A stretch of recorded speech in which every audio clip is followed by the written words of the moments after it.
उदारीकरण की क्या परिभाषा है? उत्तर है उदारीकरण से तात्पर्य है कार्य करने की खुली स्वतंत्रता।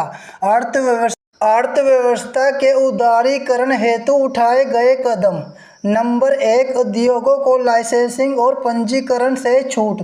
1991 की नई आर्थिक नीति के अनुसार सरकार ने लगभग सारे उद्योगों को लाइसेंसिंग और पंजीकरण की छूट दे दी है।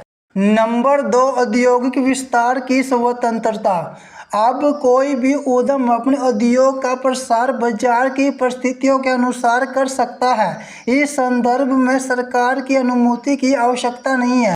नंबर 3, उत्पादन की स्वतंत्रता।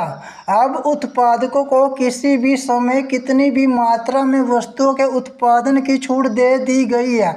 अब इस पर किसी प्रकार की रोक अथवा नियंत्रण नहीं है। नंबर 4, एकाधिकार अधिनियम में ढील। भारत सरकार उन उद्योगों पर पाबंदियां लगा सकती थी जिनकी संपत्ति 100 करोड़ रुपए से ऊपर हो चुकी होती थी, परंतु उदारवादी आर्थिक नीति में इस प्रकार के प्रतिबंधों को समाप्त कर दिया गया है। नंबर 5, छोटे उद्योगों की निवेश सीमा में वृद्धि। पैमाने की इकाई की सीमा 1 करोड़ रुपए तक बढ़ा दी गई है। अब ये उद्योग अति आधुनिक तकनीक का प्रयोग कर सकते हैं तथा अपनी इकाई को आसानी से आधुनिक बना सकते हैं। नंबर 6, मशीनरी और कच्चे माल के आयात की स्वतंत्रता। उदारीकरण की नीति के अंतर्गत अब कंपनियां अपने विस्तार और आधुनिकीकरण के लिए मशीनरी और कच्चे माल का आयात कर सकती है। नंबर 7, वित्तीय संस्थाओं को स्वतंत्रता।